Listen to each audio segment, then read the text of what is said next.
ఈరోజు సనాతన ధర్మం అని చెప్పేసి ప్రతి ఒక్కరిని కూడా, నిద్రపోయే వాళ్ళందరినీ కూడా ఒక్కసారి తట్టి లేపి మన సనాతన ధర్మాన్ని గుర్తు చేసినటువంటి మహానుభావుడు పవన్ కళ్యాణ్ గారు తిరుమల దర్శనానికి వెళ్ళి సుప్రీంకోర్టు అడిగిన ప్రశ్నలకి సమాధానం చెప్పలేనటువంటి కూటమి ప్రభుత్వం ఏమి చెప్పలేకుండా ఉన్నటువంటి పరిస్థితిలో కూడా ఆయన తిరుమల దర్శనం చేసుకున్న తర్వాత తిరుపతిలో వారాహి సభ పెట్టడం అనేది చాలా హాస్యాస్పదమైనటువంటి విషయం. మీరందరూ కూడా ఆ సభను చూసే ఉంటారు. ఆయన ఎంత ఎమోషనల్గా స్పీచ్ ఇచ్చారు అంటే చాలా ఎమోషనల్గా స్పీచ్ ఇవ్వడం జరిగింది. అయినా సరే ఇంత జరుగుతున్నా కూడా ప్రజలందరూ కూడా కొడుతున్నా, ప్రజలందరికీ కూడా వాస్తవం ఏంటని తెలిసినా కూడా ఈవెన్ సుప్రీంకోర్టును కూడా తప్పు పట్టి చూస్తున్నటువంటి కూటమి ప్రభుత్వాన్ని కొడుతూ చూస్తున్నప్పటికీ ఆయన మటుకి వారాహి సభ అనేది పెట్టడం నిజంగా చాలా ఆశ్చర్యానికి గురి చేస్తూ ఉంది. ఒక నెల రోజుల పాటు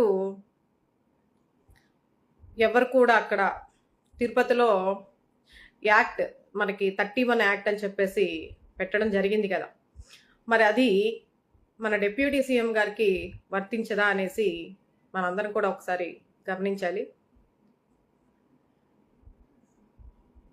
ఈరోజు ఎలా అయిపోయిందంటే ప్రజాస్వామ్యం అంటే ఎవరికి నచ్చిన విధంగా, ఎవరికి తోచిన విధంగా, ప్రజలతో సంబంధం లేకుండా, ప్రజల అభిప్రాయాలతో సంబంధం లేకుండా ఒకరికి వర్తిస్తుంది, ఇంకొకరికి వర్తించదు అన్నట్టుగా అధికారంలో ఉన్న వాళ్ళే ఏదైనా చేయగలరు. అధికారంలో లేని వాళ్ళు కానీ, ప్రజలు కానీ వాళ్ళకి ఏ మాత్రం కూడా హక్కు లేదనే విధంగా వాళ్ళు చేసినటువంటి ధోరణి చాలా ఆశ్చర్యానికి గురి చేస్తూ ఉంది. సభలో కూడా చాలా ఎమోషనల్గా ప్రతి ఒక్కరిని మళ్ళీ రెచ్చగొట్టే ప్రయత్నంలో చేస్తూ ఉన్నారు. ఆయన్ని ప్రశ్నించాలనుకుంటే అసలు సనాతన ధర్మం పేరెత్తడానికి ఎవ్వరు కూడా అర్హులు కాదు, ఈవెన్ నాతో సహా. కానీ ఇంకా దాని గురించే ప్రస్తావిస్తూ ప్రజలందరినీ గుమిగూర్చి ఉన్న సమస్యలను పక్కన పెట్టేసి కొత్త సమస్యలను ప్రేరేపించే విధంగా ఆయన ఇంకా ప్రయత్నిస్తూ ఉంటే మరి కూటమి ప్రభుత్వం చూస్తూ ఊరుకుంది. కనీసం ఇలాంటి సభలకి పర్మిషన్ ఎలా ఇచ్చారనేది కూడా మరి దారుణమైనటువంటి పరిస్థితి. మరి అప్పుడు చాలామంది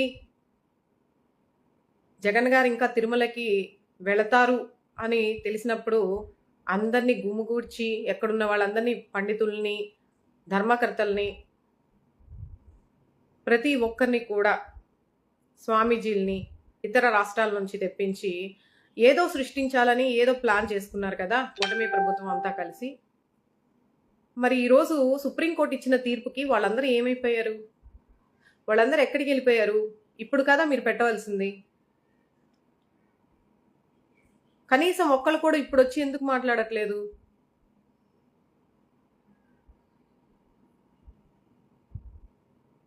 ఇది ఇలా ఉంది పరిస్థితి. ఒక్క అబద్ధం జనాల్లో చెప్పగానే నమ్మేసేసి ప్రతి ఒక్కరు కూడా వచ్చేసేసి వాళ్ళ ఇష్టానుసారంగా వాళ్ళకి నచ్చిన ధోరణిలో ఎలా పడితే అలా. వాళ్ళందరూ ఇప్పుడు వచ్చి సమాధానం చెప్పండి. ఎవరైతే అప్పుడు వచ్చారో ఈరోజు అది నిజం కాదు, కల్తీ జరగలేదు అని సుప్రీంకోర్టు చెప్పిన తర్వాత మరి మీరందరూ కూడా, ప్రతి ఒక్కరూ ఎవరైతే ఓవర్గా ఎగ్జైట్ అయిపోయి రెస్పాండ్ అయ్యారో వాళ్ళందరూ కూడా సమాధానం చెప్పాలి కదా. మరి ఎక్కడికి వెళ్ళిపోయారు మీరందరూ? పెద్ద పెద్ద పీఠాధిపతులు, స్వామీజీలు శాంతి జరగాలి, మొత్తం ప్రక్షాళన జరగాలి, పాప ప్రక్షాళన జరగాలి, పశ్చాత్తాప దీక్షలు, కొంతమంది అయితే పాదయాత్రలు,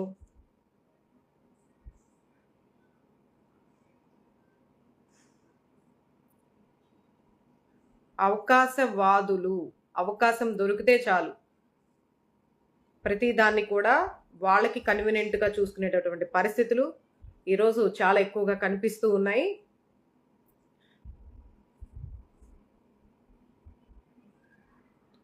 ఒక విచిత్ర విషయం ఏంటంటే సుప్రీం కోర్టును కూడా ప్రశ్నించే స్థాయిలో ఈరోజు కూటమి ప్రభుత్వం ఉంది. పురంధేశ్వరి గారు సుప్రీం కోర్ట్ ఇచ్చిన తీర్పుని కూడా ఒక సీఎం అయ్యుండి ఆయనకి నచ్చింది